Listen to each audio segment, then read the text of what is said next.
আজকে আমরা গ্যাংটক যাচ্ছি।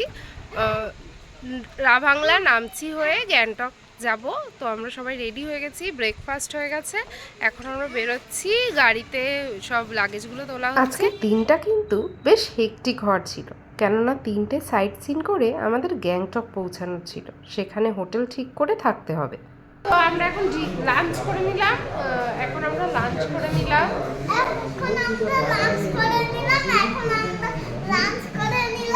সিকিমের অন্যতম বিখ্যাত একটি পর্যটন কেন্দ্র হচ্ছে চারধাম।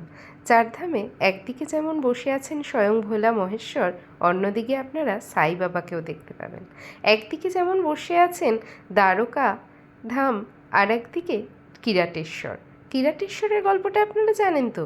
কিরাটেশ্বর ছিলেন মহাদেবের তখনকার রূপ, যখন তিনি মাতা সতীকে হারিয়ে চলে এসেছিলেন জঙ্গলে, নির্জনে, নিভৃতে, একা শিকারী হিসেবে ছিলেন বহুদিন। তবে যে কারণে এর নাম চারধাম, তার কারণ সম্ভবত এখানে জগন্নাথ পুরী ধাম, বদ্রীনাথ ধাম, রামেশ্বরম ধাম এবং দ্বারকা ধাম, এই 4টি ধামই অবস্থান করছে। তার সাথে রয়েছে দ্বাদশ জ্যোতির্লিঙ্গ।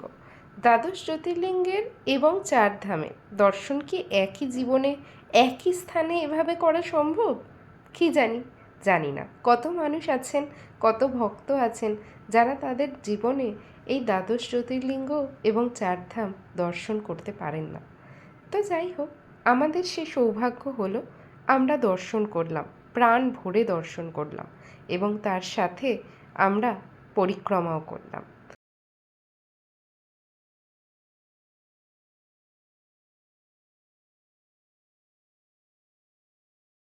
বহু ভক্তের সমাগম হওয়া সত্ত্বেও স্থানটি কিন্তু বেশ শান্ত এবং এক নিবিড় শান্তিপূর্ণ পরিবেশে আমরা এই সময়টা কাটিয়েছিলাম। স্থানটিকে সিদ্ধেশ্বর ধাম বলা হয়ে থাকে। 2011 সালে জগৎগুরু শ্রী স্বামী স্বরূপানন্দ সালের নভেম্বর মাসে জায়গাটি নির্মাণ করেছিলেন। এরপর আমরা চলে গেলাম আমাদের নেক্সট ডেস্টিনেশন টেমি টি গার্ডেনে।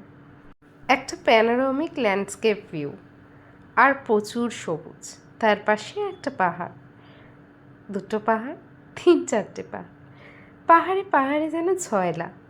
এই সবুজ এবং এই আবহাওয়া এবং এই সুন্দর পাহাড় দেখতে দেখতে আমরা 2 বান্ধবী কিছু গল্প, কিছু পুরনো স্মৃতি আর কিছু ছবি, যা পরে স্মৃতি হয়ে উঠবে, এগুলো তৈরি করলাম।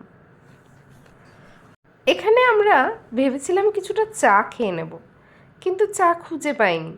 আশেপাশে কোথাও চা পাওয়া যাচ্ছিল না, আর কিছুটা দূরে হয়তো গেলে পেতাম, সেখানে যাইনি। তারপর আমরা চলে গেলাম আমাদের নেক্সট ডেস্টিনেশনের দিকে। সেই ভিডিওটা তোলা থাকলো নেক্সট দিনের জন্য। আজকের জন্য টাটা। আর ভিডিওটা ভালো লাগলে একটু জানিও। বাই।